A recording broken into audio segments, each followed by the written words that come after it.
झटकी पहुंचा रहे हैं। मालेगांव ब्लास्ट केस में सभी आरोपी बरी हो गए हैं। साध्वी प्रज्ञा, कर्नल पुरोहित समेत 7 आरोपी बरी हो गए हैं। 17 साल बाद मालेगांव केस में यह बड़ा फैसला आया है। मुंबई की एनआईए कोर्ट का यह फैसला है। 2008 मालेगांव केस में सभी आरोपी बरी हो गए हैं। ये बड़ी राहत की बात है, न सिर्फ इन आरोपियों के लिए बल्कि इनके परिवार वालों के लिए भी, क्योंकि आपको बताएं कि जिस वक्त जज फैसला पढ़ रहे थे सभी आरोपी अपने परिवार के साथ उस वक्त कोर्ट रूम में मौजूद हैं। और मालेगांव ब्लास्ट केस में मुंबई की एनआईए कोर्ट ने ये बहुत बड़ा फैसला दिया है। ये फैसला जिसको लेकर के जमकर सियासत हुई, भगवा आतंकवाद से इसको जोड़कर देखा गया, लेकिन अब ये बरी हो चुके हैं। ये बहुत बड़ी खबर है। 17 साल बाद मालेगांव ब्लास्ट केस के सभी आरोपी बरी हो गए हैं और जज ने कहा है कि सिर्फ शक के आधार पर सजा नहीं दे सकते हैं। ये जज ने टिप्पणी की है। कोई सबूत नहीं मिले, साध्वी प्रज्ञा ठाकुर के खिलाफ कोई सबूत नहीं मिले, कर्नल पुरोहित के खिलाफ कोई सबूत नहीं मिले। 2008 का मालेगांव ब्लास्ट केस जिसमें 7 आरोपी बरी हो चुके हैं, प्रज्ञा ठाकुर समेत कर्नल पुरोहित समेत 7 आरोपी बरी हो गए हैं और जज ने यह कहा है कि सिर्फ शक के आधार पर हम सजा नहीं दे सकते हैं। एनआईए कोर्ट का यह बहुत बड़ा फैसला है। दरअसल एनआईए ने महाराष्ट्र एटीएस की जांच में कई खामियां पाई थी। 2008 में मालेगांव में ब्लास्ट होता है और उसमें 6 लोगों की मौत होती है, 100 से ज्यादा लोग घायल होते हैं। महाराष्ट्र एटीएस जांच करती है जिसमें साध्वी प्रज्ञा ठाकुर आरोपी होती है, कर्नल पुरोहित आरोपी होते हैं, लेकिन अब इनको बरी किया गया है। लेफ्टिनेंट कर्नल प्रसाद श्रीकांत पुरोहित, जिनको लेकर जज ने कहा कि कोई सबूत नहीं मिले। विवेक हमारे सहयोगी हमारे साथ लाइव मौजूद हैं। विवेक, की बहुत बड़ा फैसला है, 7 आरोपी बरी हो गए हैं और क्या डिटेल्स है आपके पास?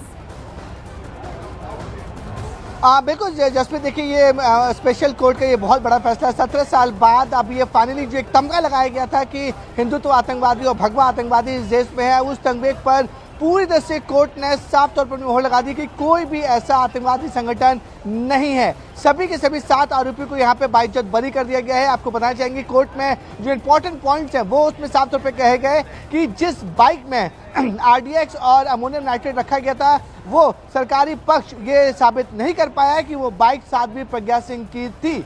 दूसरा, उन्होंने कहा कि कर्नल पुरोहित एटीएस से दावा किया था, सरकारी पक्ष ने कहा था कि कर्नल पुरोहित ही आरडीएक्स लेके आए थे और उन्होंने ही पूरा प्लांट किया। इस पर भी कोर्ट ने 7 रुपए का ये साबित नहीं कर पाया सरकारी पक्ष की कर्नल पुरोहित ही आरडीएक्स लेके आए थे और उन्होंने ही पूरी तरह से बॉम्ब को प्लांट किया। और पंचनामे के ऊपर लोगों का काफी तरह सवाल खड़ी है। कोर्ट ने कहा कि पंचनामे में कोई भी पॉइंट ठीक से सरकारी पक्ष कोर्ट में पेश नहीं कर पाया। साथ ही साथ जो गवाह थे उनसे पूछताछ में भी बहुत सारी खामियां पाई गई। कोई गवाह ने साफ तौर पे कहा, किसी गवाह ने ये तक नहीं देखा था कि आखिरकार सितंबर 2008 में मुंबई से 150 किलोमीटर दूर मालेगांव में आखिरकार वो बाइक किसने रखी, किसने पार्क की, किसने प्लांट किया, ये किसी गवाह ने भी साफ तौर पर नहीं बता पाए। तो इसलिए कोर्ट ने ये जो 4 पॉइंट्स है उस पर अहम जजमेंट दिया है। साफ तौर पर कहा कि शक के आधार पर किसी को भी सजा नहीं सुनाई जाएगी। इसलिए मुंबई की स्पेशल एनआईए कोर्ट ने एक बड़ा जजमेंट दिया है और 17 साल से जिसका सबका इंतजार था उस इंतजार को खत्म करने के बाद साफ तौर पर कहा है कि सभी के सभी 7 आरोपी, जिसमें साध्वी प्रज्ञा सिंह को मास्टरमाइंड बताया जाता है, उनको बरी कर दिया जाता है। Lieutenant colonel